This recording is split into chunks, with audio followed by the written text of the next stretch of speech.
안녕하세요. 음어와의 이현도쌤입니다. 오늘은 서양음악의 역사, 그 중에서도 다성음악이 시작된 르네상스부터 우리에게 친숙한 서양음악이 시작되는 바로크 시대까지의 음악의 역사에 대해 알아보겠습니다. 여러분의 시간은 소중하니까 빠르고 간결하게 바로 시작해보죠. 시작! 먼저 르네상스 시대의 음악입니다. 르네상스를 이야기하자면 먼저 잠시 중세시대에 대해 알고 넘어가야 하는데요. 중세시대에는 신중심의 사고가 중요시되고 이것이 너무 강요된 나머지 인간의 존엄성이 가볍게 다뤄지는 측면이 있었으며 세속음악이 탄압받고 악기 사용이 금기시되는 경향이 있었습니다. 말이 어렵죠? 쉽게 풀어봅시다. 중세는 신 중심의 사회였습니다. 신을 안 믿는다? 그런 일은 있을 수 없었죠. 신나는 음악과 유행가는 스트레스, 그런 일은 있을 수 없었죠. 악기는 그런 일은 있을 수 없었습니다. 중세시대에는 인간의 목소리만이 신이 주신 고귀한 악기이며 악기는 영혼을 홀린다고 생각했습니다. 고대시대 에토스 이론에 기반한 것이었죠. 그래서 무반주 아카펠라가 발전했던 것입니다. 아무튼 르네상스란 부활, 재생이라는 뜻으로 중세시대에 너무나도 신 중심이었던 사고에서 벗어나 인간이 중심이었던 고대 그리스 로마 문화를 부활시키자는 의미를 갖고 있습니다. 그럼 음악에서는 어떤 변화들이 있었을까요? 먼저 르네상스 시대에는 드디어 4성부 음악의 시대가 열리기 시작했습니다. 이는 현재의 소프라노, 알토, 테너, 베이스로 발전했죠. 초기 르네상스 음악은 하나의 중심 선율을 기준으로 음악을 만드는 호모포니가 유행하였으나 15세기 말부터는 여러 선율이 각각 다른 멜로디를 연주하는 폴리포니가 발전하게 됩니다. 대표 인물로는 오케게, 조스케, 팔레스트리나, 몬테베르디 등이 있는데 특히 팔레스트리나는 엄격한 작곡 기법으로 이웃세대 음악가들에게 음악의 표본으로 모방의 대상이 되었으며 몬테베르디는 바로크와 르네상스의 과도기를 연결하며 전통과 혁신을 훌륭히 조화시킨 음악가로 평가받고 있습니다. 넘어가죠. 다음 바로크 시대입니다. 바로크는 일그러진 진주라는 뜻으로 원래는 바로크 시기 이후 고전시대 음악 평론가들이 찬란했던 르네상스 시기와 완벽하게만 보이는 고전시대 사이에 낀 오점과도 같은 시기라는 의미로 붙인 열칭에 가까웠습니다. 그러나 시간이 지날수록 바로크 시대 음악이 다시 제대로 된 평가를 받으며 지금은 그저 한 시대를 의미하는 단어가 되어버렸죠. 또한 바로크 시기는 절대왕정 시기로 왕권이 강화되면서 음악의 중심이 교회에서 궁정으로 서서히 이동하기 시작했습니다.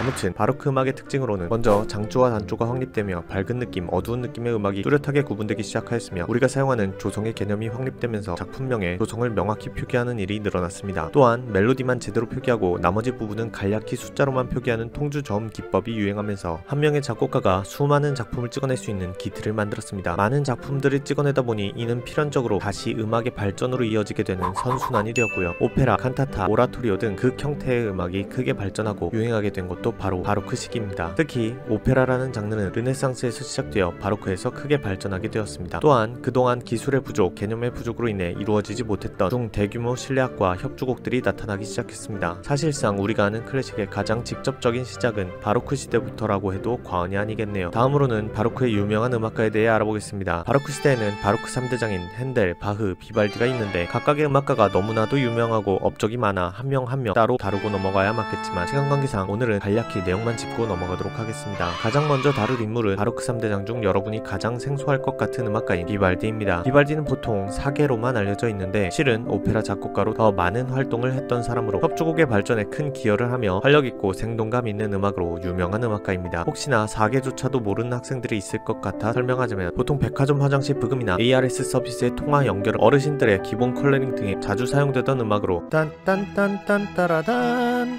따라단딴딴 따라단 그 음악이 바로 비발디 4계 중 일부입니다. 다음은 핸델입니다. 핸델은 독일인이지만 영국에서 더 사랑받았던 음악가로 수많은 오페라와 오라토리오를 작곡하였으며 특히 할렐루야 로 유명한 오라토리오 메시아를 남긴 희대의 거장이었습니다. 한국과 일본에서는 음악의 어머니라는 조금은 이상한 별칭으로 불리우고 있는데 이는 같은 시기 작곡가였던 바흐를 음악의 아버지로 핸델을 음악의 어머니로 홍보하여 라이벌 구도를 형성하여 책을 팔아먹기 위해 일본의 한 출판사에서 만들어낸 별명이었습니다. 이외에도 음악의 신동, 악성 등 대부분 음악가의 별명은 일본인들이 지었다고 해도 과언이 아닙니다. 개인적으로는 잉스러운 별명이라고 생각하고 유럽에서도 인정하지 않는 별명이기는 하지만 대중들에게 클래식에 대한 흥미와 관심을 유발했다는 것에 긍정적인 의의가 있다고 생각합니다. 핸델은 재미있는 일화도 많은 음악가로 이는 나중에 따로 자세히 설명하겠습니다. 다음은 바흐입니다. 바흐는 서양 음악에 있어 가장 위대한 음악가 중 한 명으로 엄청난 양의 곡들을 작곡했을 뿐 아니라 오페라를 제외한 거의 모든 장르의 음악들을 섭렵했으며 그 전까지 옥타브별로 미묘한 차이가 있었던 조율법을 대신해 나온 평균율을 완벽하게 시험하여 작품집으로 만들어 놓으면서 후대의 음악가들에게 많은 가능성을 남겨주기도 하였습니다. 이렇듯 많은 업적을 남기고 음악의 틀을 완성하였으며 후대의 많은 음악가의 역사에게 귀감이 되었다는 점에서 음악의 아버지라는 별칭을 사용하기도 하지만 이 역시 일본의 출판사가 책을 팔아먹기 위해 만들어낸 별칭으로 한국과 일본에서만 쓰이고 있고 유럽에서는 쓰이지 않는 용어라는 것은 알아두시면 좋겠습니다. 자, 그럼 정리하겠습니다. 먼저 르네상스, 신중심의 사고에 반발하여 인간중심 사회로의 회귀를 주장. 그리스 로마 문화가 그 근본에 있었음. 드디어 사성부 음악 시스템이 확정되고 발달되기 시작. 엄격한 규칙의 팔레스트리나와 옛것과 새것의 조화 몬테베르디가 대표 작곡가라 할 수 있음. 다음 바로크. 바로크는 일그러진 진주라는 뜻. 지금은 별 의미 없음. 요즘과 같은 음악 체계 확립, 쉬운 작곡 기법으로 음악 막 찍어냄. 요즘과 같은 음악 형태의 발달. 바로크 3대장 비발디, 바흐, 핸델. 선생님의 평. 음악의 아버지, 어머니, 음악의 아들, 음악의 딸, 음악의 우리 강아지. 그런 거 다 의미 없다.